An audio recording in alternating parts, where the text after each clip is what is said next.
सबको good morning. Lockdown ई पाठशाला में आप सबों का स्वागत है। बच्चे, पिछले दिनों हम लोग अध्ययन किए थे संतुलित आहार पर और जानने का प्रयास किए थे कि किसी भी भोजन को हम संतुलित आहार तभी कह सकते हैं जब उसमें कार्बोहाइड्रेट, प्रोटीन, वसा, विटामिन और खनिज लवण हो। बच्चे, आज हम लोग जानने का प्रयास करेंगे विटामिन के प्रकार, कार्य एवं प्रभावजन्य रोग। तो सबसे पहले हम ये जानना चाहेंगे कि विटामिन है क्या। एक्चुअली विटामिन एक कार्बनिक यौगिक है जो शरीर के द्वारा सफिशिएंट अमाउंट में उत्पन्न नहीं किया जाता है और जिसको पूरा करने के लिए हमको भोजन पर डिपेंड करना पड़ता है। तो आज हम लोग जानेंगे विटामिन, उसके कार्य और प्रभावजन्य रोग को। तो सबसे पहले विटामिन को हम लोग vitamin A, vitamin B, vitamin C, vitamin D, vitamin E और विटामिन के में बांटते हैं।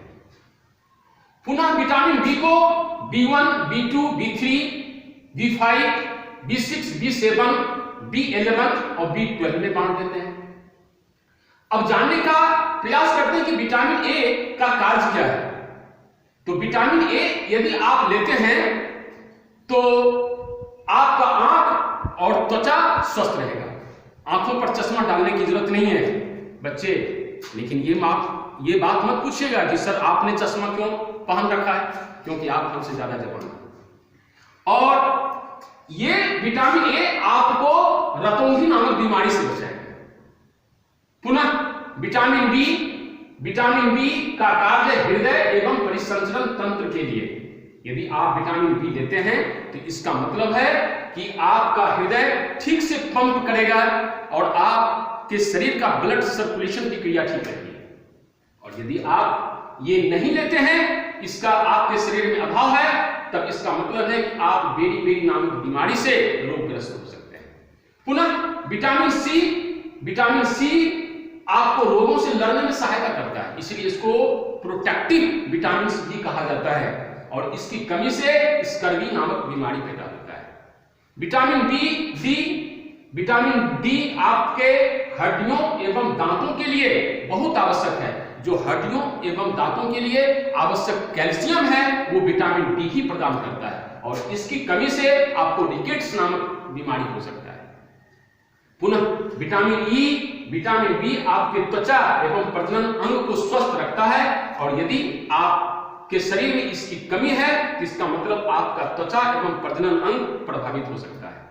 पुनः विटामिन के रक्त को थक्का जमने में मदद करता है, जिसके कारण कि यदि शरीर में कहीं खरोंच लग जाए, कहीं कट जाए तो रक्त का बहाव तेज नहीं होगा। तो विटामिन के भी लेना जरूरी है। अब सवाल है कि विटामिन ए प्राप्त करने के लिए हमें क्या क्या खाना चाहिए। तो विटामिन ए प्राप्त करने के लिए आप गाजर खाइए।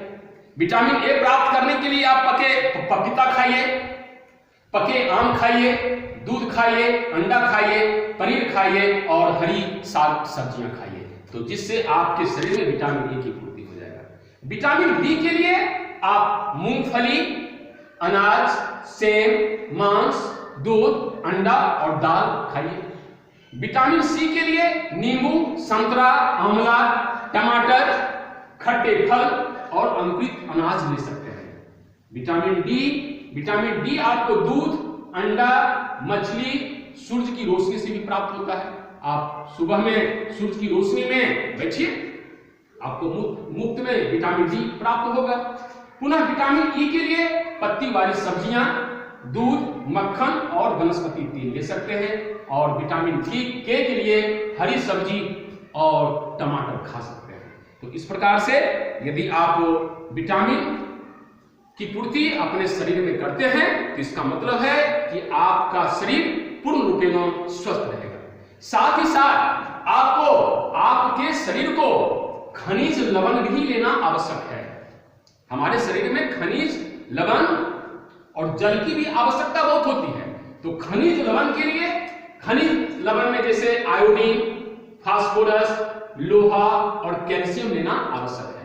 तो आयोडीन प्राप्त करने के लिए आपको मछली, केकड़ा, नमक, अदरक और समुद्री उत्पाद वाले सामान ले सकते हैं। फास्फोरस के लिए आप केला, दूध, मिर्च, बीन और बादाम ले सकते हैं। लोहा प्राप्त करने के लिए पालक, सेब, मरुआ और साबुत अनाज ले सकते हैं। और कैल्शियम के लिए दूध, अंडा, केला, सलगम और मूली खा सकते हैं। तो बच्चे, इस प्रकार से यदि हम विटामिन, खनिज लवण अपने शरीर को पर्याप्त मात्रा में देते हैं, इसका मतलब है कि हम लोग स्वस्थ रहेंगे और हमें पढ़ाई में भी मन लगेगा और तभी हम लोग सफलता को प्राप्त कर सकते हैं। तो बच्चे, आज का क्लास इतना ही। नेक्स्ट क्लास में फिर और हम विशेष रूप से जानने का प्रयास करेंगे। Thank you.